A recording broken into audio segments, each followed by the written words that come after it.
The turkey was dry, the room colder than the November air outside. My father's voice cut through the clinking of silverware. "All you do is take. You've never given this family anything." Silence. My fork hovered mid-air. Eyes shifted to me, then down to plates. I swallowed. Not the food, the urge to answer.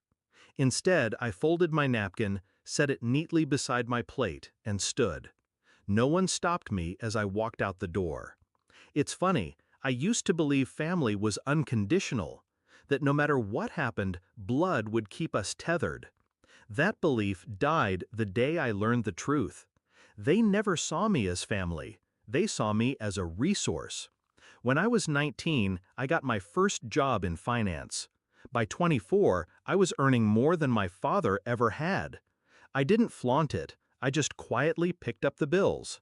Mom's medical expenses, Dad's mortgage, my sister's tuition, even the groceries they pretended they paid for. They never asked outright. They didn't have to. Guilt is a leash, and they knew how to pull it. For years, I told myself I was doing it out of love, that it wasn't about repayment, it was about care. But there's a thin line between giving and being used. The signs were small at first. A thank you that felt hollow. My name missing when my father bragged about how he kept the family afloat. The assumption that my bank account was bottomless, that my time was theirs to command. Then came the betrayal. Not sudden, but sharp enough to leave a scar. It was last summer. My sister threw a graduation party. I'd paid her tuition in full for 4 years. When she toasted the people who made it possible, she thanked her professors, her friends, and my parents. Not me. Not even a nod. After the party, I asked her why. She shrugged. "It's not like it was your responsibility. You just helped." Helped? Like I'd carried a grocery bag, not her entire future? That Thanksgiving dinner was the final nail.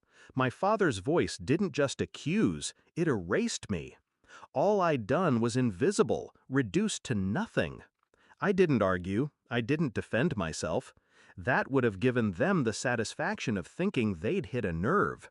Instead, I walked away and started calculating. The plan was simple: remove myself. Completely. First, I stopped the auto payments, the tuition, the mortgage, the utilities. All under my name, all gone with a few keystrokes. Next, I closed the joint account I'd set up for emergencies, which had somehow become their personal ATM. Finally, I called the insurance company and canceled the premium health plan I'd been covering for both my parents. They'd revert to the basic plan my father's part-time job provided. I did it quietly. No warnings, no announcements, just absence. A month later, the cracks began to show. The first call was from my sister. Why did the tuition payments stop? Her voice was shaky, panicked. I texted back, "Thought I never gave you anything." No reply, just silence that said more than words. 2 weeks after that, Mom called. The insurance wouldn't cover her medication, she said. "They say the plan changed," she said. I cut her off. "I'm sure Dad will take care of it. He said I've never given this family anything, remember?" The line went dead. By Christmas, they were drowning. My father sold his truck to cover the mortgage. My sister dropped out mid-semester. Mom started skipping doses to stretch her pills. They didn't invite me for the holiday. I wasn't surprised. I thought I'd feel guilty, that some part of me would ache watching them struggle. But guilt only grows in fertile soil, and they'd burned that ground to ash. What I felt was free. In January, I ran into my father at the grocery store. He looked smaller somehow, older. He avoided my eyes, but I didn't give him the mercy of looking away. "How's the family?" I asked, my tone polite. He forced a smile. "We're managing." Managing? A word people use when they're barely holding the pieces together. I nodded, let the silence hang, then walked past him without another word. I didn't need to raise my voice at Thanksgiving. I didn't need to prove my worth in the moment.